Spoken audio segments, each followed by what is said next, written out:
Social unrest is unfolding in China with widespread protests taking place.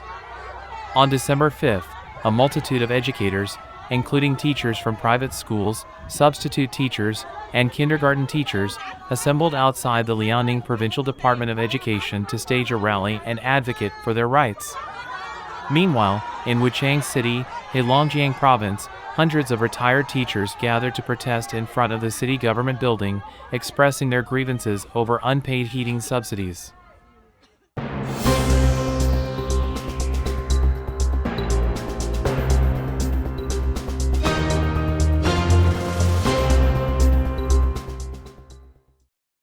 In Xi'an, Hunan Province, a significant contingent of teachers took to the streets to protest against unpaid wages. Several educators conveyed through social media that despite their years of commitment to education, they have not been granted adequate social security and fair treatment. With the mounting challenges of soaring living expenses and escalating retirement and medical fees, their pleas are growing more urgent. Videos captured scenes of numerous police officers stationed both inside and outside the Provincial Department of Education building. Crowds amassed outside the sealed front gates, occupying the sidewalks. A woman declared, "Today is December 5th, and we are advocating for the rights of private, substitute, and kindergarten teachers." On the 5th of December, a group of about 300 retired educators in Wuchang City, Heilongjiang Province, staged a demonstration in front of the municipal government headquarters. Their grievance centered around the long-overdue heating expense subsidies. According to some teachers, a meeting between the mayor and 5 representatives took place around noon, during which a commitment was made to provide an update on the matter by the end of December.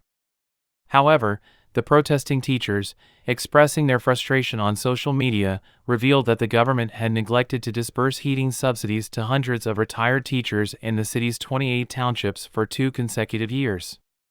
Despite their persistent advocacy for their rights, a concrete solution has yet to emerge. Videos circulating online depicted large gatherings outside the Wuchang Municipal Government building, where the protesters passionately demanded, "Meet with the mayor." On that very day in Xi'an, Hunan Province, a significant assembly of retired teachers took to the streets outside the Zhuhai District Commission office, protesting the delay in their wages. On the 3rd of November, a powerful demonstration unfolded in Nanchang City, Jiangxi Province, where over 1,000 teachers gathered outside the Xi'an County government. The purpose was to reclaim performance-based wages owed by the government. Videos captured the scene of sizable nighttime crowds passionately chanting slogans like "We want to survive" and "Give teachers back their hard-earned money." These individuals are justified in expressing their frustration. Rampant corruption has adversely affected ordinary Chinese citizens, pushing them toward financial ruin, while officials continue to indulge in luxury. Outrage as 80 million Chinese public employees consume 40% of fiscal expenditure, netizens voice discontent. In the aftermath, Dochui Media's People News released an article stating approximately 800 million individuals in China receive financial support from the government. This constitutes nearly 5% of the entire national population, a staggering figure. Among them are civil servants, employees of institutions and state-owned enterprises, along with other urban workers. Their financial sustenance, covering salaries, pensions, and various expenses, is predominantly dependent on fiscal allocations. The data indicates that the remuneration provided to these individuals accounts for 40% of the country's overall fiscal expenditure, amounting to approximately 10 trillion RMB. This exceptionally high proportion has significantly constrained fiscal investments in crucial sectors such as education and healthcare, creating an onerous financial burden. In contrast, the earnings and retirement benefits of the majority of workers lag far behind. Taking the year 2023 as an illustration, the national average monthly salary hovers around 5,000 RMB, whereas many financially supported individuals receive pensions exceeding 10,000 RMB, doubling that of ordinary workers. The article asserts that the current bifurcated wage and social security system has disrupted the rational distribution of societal resources. On one hand, retired financially supported individuals can enjoy substantial pensions for an extended period without the necessity to continue working. Ordinary workers, with lower retirement income, must choose to remain employed to augment their earnings. This imbalance in the allocation of human resources is a consequence. The article advocates for expediting reforms of the Social Security system and establishing a unified, sustainable security framework.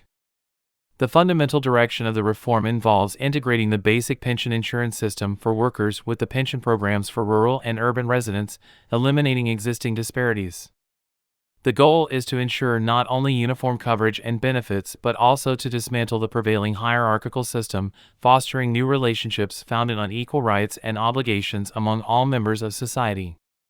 On November 1st, real estate analyst Housing Search, with millions of Weibo followers, shared publicly available data indicating that China had 7.1 million civil servants in 2022. When including affiliated agencies, communist groups, trade unions, etc., the total reaches 13 million people. Institutional employees amount to 31 million people, totaling 44 million. Adding retired personnel, China's fiscally supported population has surpassed 80 million. A netizen commented, stating that according to statistics, over 80 million people are currently financially supported in China, constituting 40% of tax revenue. The individual rate escalating number of debtors in China has reached a record high, with 8.54 million individuals blacklisted due to the government's official stance on their inability to repay overdue loans. The repercussions of the government's actions disproportionately affect ordinary citizens. Official Chinese statistics reveal that a significant 8.54 million people have been blacklisted for their failure to meet repayment obligations, encompassing mortgages, business loans, and other debts. This figure represents about 1% of China's labor force, marking a substantial increase from the 5.7 million people recorded during the initial stages of pandemic control in early 2020. The Financial Times underscores that the surge in defaulters poses a considerable challenge to boosting consumer confidence in China, a nation integral to global demand as the world's second-largest economy. Furthermore, the absence of personal bankruptcy laws in China exacerbates the difficulty in mitigating the broader impact of the debt surge on both financial institutions and society.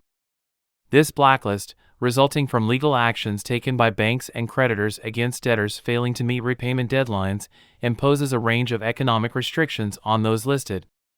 Chinese law prohibits blacklisted individuals from participating in various economic activities, including purchasing plane tickets, using mobile payment apps like Alipay and WeChat Pay, holding government positions, and even driving on toll roads. These restrictions further impede economic recovery and dampen consumer confidence. The personal debt crisis follows a surge in borrowing by Chinese consumers. Data from the National Institution for Finance and Development, a Beijing think tank, indicates that household debt, as a percentage of GDP, has reached 64% as of September this year, nearly double the figure from a decade ago. As the cost of living rises, borrowing becomes essential for survival, highlighting the challenges faced by the Chinese people and the impact of government policies on their daily lives. Moody's triple downgrades raise concerns about the Chinese economy. Due to these circumstances, on December 6, following the downgrade of China's credit rating outlook to negative on December 5, Moody's proceeded to further downgrade the outlook for various entities, including the governments of Hong Kong and Macau, 8 Chinese banks, 36 Chinese non-financial and state-owned infrastructure companies along with their subsidiaries, and 22 local government financing platforms, shifting their status from stable to negative. Liang Xiaohua, a former chief compliance officer at a mainland Chinese asset management company, emphasized that as ratings decline, there is a noticeable exodus of foreign companies, investments, and capital, indicating a lack of confidence in China's economic future. The downgrade affects state-owned banks, closely tied to the Chinese government and banking system's credit. Moody's explained that the downgrade of financial institutions' ratings primarily stems from the government's credit rating outlook downgrade. The agency anticipates a more selective approach to providing support to entities in financial distress, posing long-term risks for additional pressure on state-owned enterprises, regions, and local governments. Highlighting the interconnectedness of banks and real estate, Liang Xiaohua expressed concern about the impact of a real estate collapse on the financial sector. As major Chinese banks are politically influenced, efforts to manage risks through accounting practices and technical methods have limitations, leading to potential risks being exposed. The 8 affected banks include 3 policy banks and 5 large state-owned commercial banks. Wan Junxiu, a professor of finance at Northeastern University in Boston, highlighted the significant challenges faced by China, particularly in the real estate market, with increasing defaults and potential higher risks for financial institutions. Moody's also acknowledged the economic and financial ties between Hong Kong and China, predicting that China's economic slowdown and widespread financial risks will affect Hong Kong's credit conditions. The erosion of Hong Kong's political and judicial autonomy, coupled with tightening institutional and political ties, may diminish its attractiveness to international businesses. The downgrade also extended to 18 Chinese companies, including Alibaba and Tencent, reflecting the overall downgraded outlook for China. Chinese authorities expressed disappointment, and the Hong Kong government criticized it as unreasonable, attributing it to foreign forces smearing Hong Kong without cause. The unrest and economic instability in China underscore systemic issues that have escalated over time. The Communist Party's emphasis on control and reliance on state-run systems has led to inefficiencies and growing inequality. As living costs rise, ordinary Chinese citizens bear the brunt of economic decline and restrictive policies. The government's response of suppression and censorship further erodes public trust. The widespread protests in China reveal deep-seated frustration stemming from corruption, lack of representation, and unequal treatment. The increasing number of debt defaulters and retirees facing withheld benefits signals an economy under strain. Moody's downgrades echo a declining faith in China's financial future both domestically and internationally. The Chinese Communist Party faces a populace increasingly willing to voice grievances publicly despite the risk of retaliation. The reliance on security crackdowns indicates an unwillingness to acknowledge the extent of discontent.